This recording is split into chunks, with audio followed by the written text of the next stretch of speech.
let's talk about objection handling, and at least how I do it with and how these little cards help me about the objections or how to resolve them, and how these cards made my life much easier to handle these objections, because I use a, let's say, unconventional way that is not fixed, that doesn't prescribes a fixed answer to a fixed objection that I think I know. And the problem is really when then a objection comes that I don't know, then it will be really difficult for me to handle it. This way is very flexible, and it makes it much more, in a sense, comfortable for me to handle objections. And it makes it also more comfortable for the prospect, because it seems like the conversation is more naturally flowing. And this is really to understand like just the nature of the objections, and these little cards and the techniques behind the cards help with that.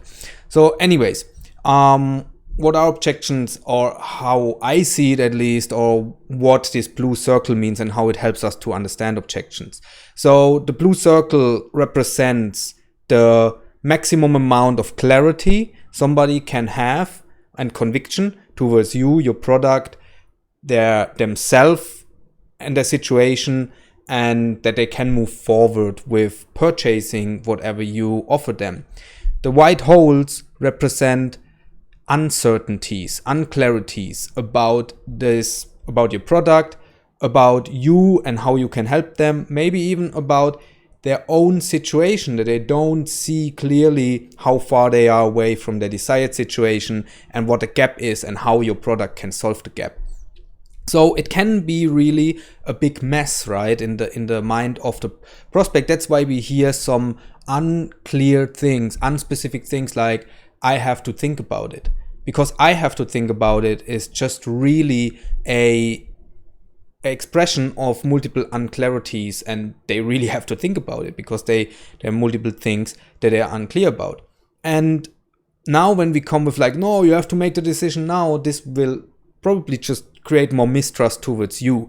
Maybe you felt this when you use this, like hard selling.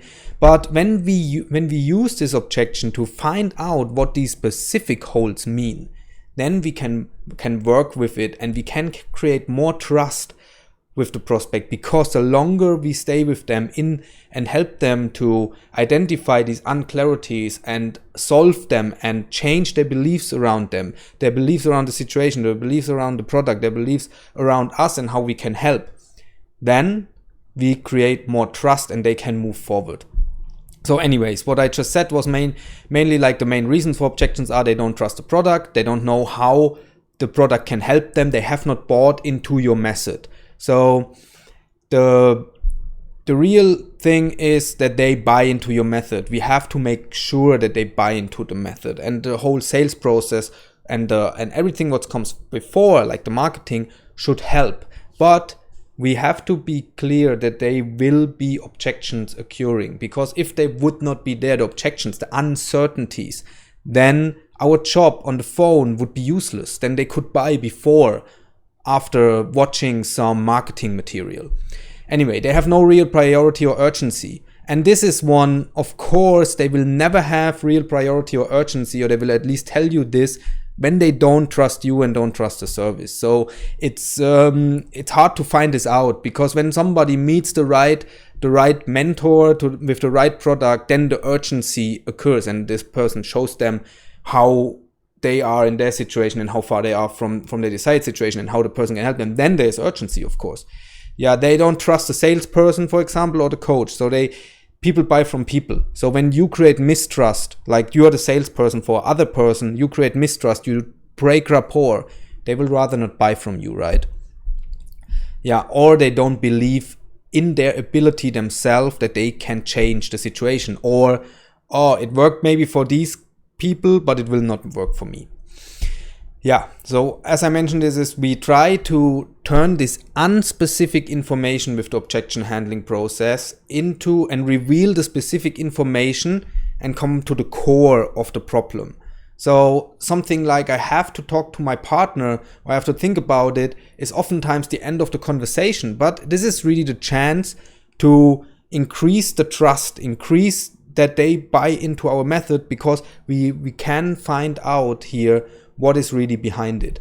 So we don't want to let them go away with unclosed holes in their mind about us or the product. So we have to help with these methods there are 1,000 ways. I just use this method. So, and when you learn this, you can use it too, to temporarily reprogram their way of thinking about us, the product, and so on. And this is really, you can see it like an onion layer like this. I have to think about it as the outer layer, and the inner layer could, for example, be hey, I didn't understand this point, it's really unclear, and or I heard about it, or I tried what you said already and it didn't work for me at all.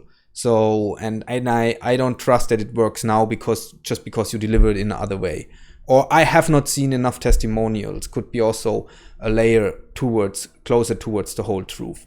So anyway, I want to give you an example how I wrote down example how we would handle that. So with this flexible objection handling way. So the normal way would be, of course, to know all the objections before they come, because you heard some, and then think of a way how you deal with them.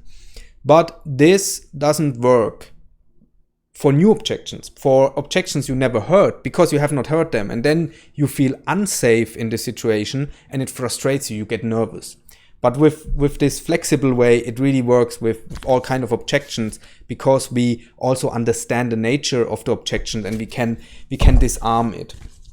Like, for example, it's funny, I have Sam Ovens here because he was my first mentor, and the foundation technique, or what I want to show.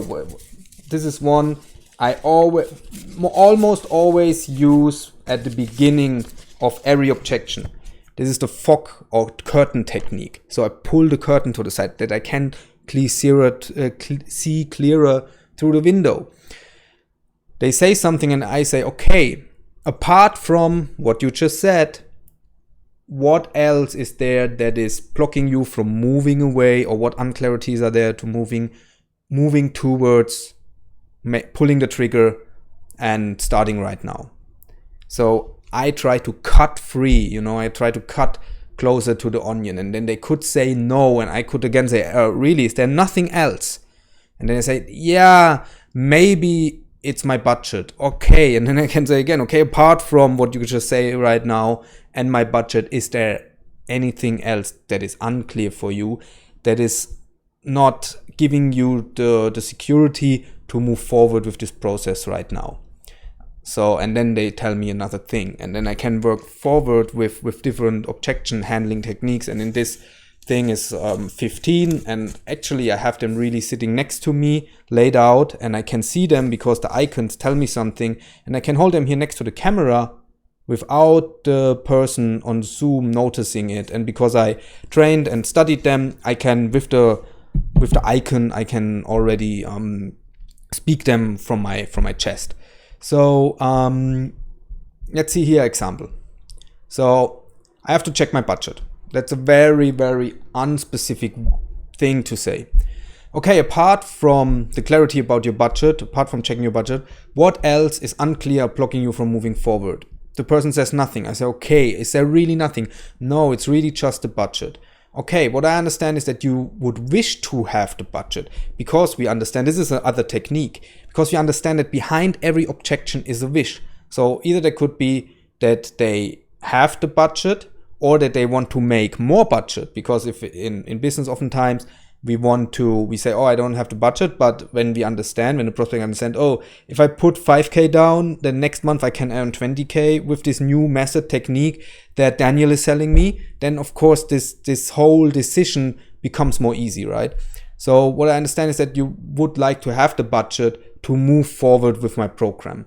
Okay, this yes. Okay, then we have talked about different things, in this sales process. Then it's like, okay, what impact will working on, so whatever your product or service delivers, on the revenue in your business? So we try, because we are here in a money objection, they like, what impact will whatever I deliver what you get out of my program have on the revenue in your business. We want to make clear that there is a clear value increase. We have to make clear that okay, we on the one side is budget as objection, but we have to make clear that budget will be bigger after buying the program, right? So, oh yeah, my budget would increase if it works, if it works. So we have to listen also carefully to the person. It's like, okay, can I ask you another question? What I'm hearing is that you are still unsure if it will work for you.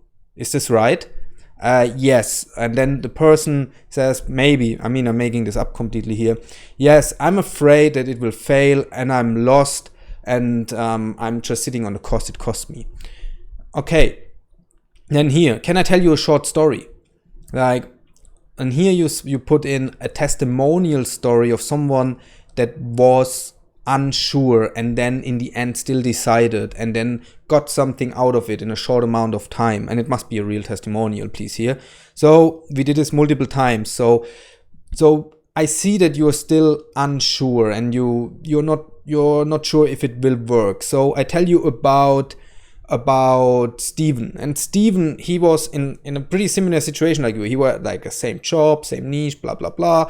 And he was also sitting here with me and said, I'm not sure if I should invest in this because actually I want to invest in stock. This is actually a real example. Somebody said, I wanted to invest big time in stock and so on to increase my budget.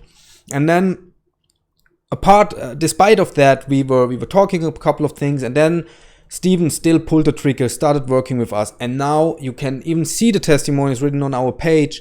He says it was the best investment he could ever make, much more a return on invest than the stocks could ever have. And then you ask in the end the question, so you gave the testimonial. What do you think moved Steven to jump over the edge and start working with me? So then you give them now they have to think, right? So and then there's something new coming now for you. So they're telling you something. So then, probably Steven got clear, how it worked, or he saw more testimonials of you. And there you see, here's information coming out of it. Okay, can I ask you another question? So this would be if you don't find anything, that the person doesn't give you any hint of what is needed. Because when here is when here the information you get from this is, I need to see more testimonials from you that I'm really sure that it works, or testimonials from this specific niche, then you can work with this. Okay, what you're saying is, if I can if I can show you these testimonials, you know what I'm talking about. So can I ask you another question? What do you need from me right now to make the decision in the best possible way so that we can start working together? What do you need from me right now? Or you can also use this other technique that I'm showing here is if you were me and you would sit in my chair and I'm in your chair and I have to make the decision, what would you do to convince me? And here, it's like a play. So they now have to tell you what they actually want, because it's really difficult to make just some random shit up, So they will tell you something that they would really wish to have. So there's oh yeah, if I would give you a guarantee, when you guarantee me, and with a 30 or 60 day money back guarantee, then all is good. Then we can start. Or I would need to pay in installments to just give you a little amount first, and after 3 weeks I see it works, I pay full. Had this also. So then you can think, is this something you can consider? Yeah, so this is something that came a lot after this question. I would like to speak to 3 clients of yours. So can you give me 3 numbers, or can you give me some people to talk to?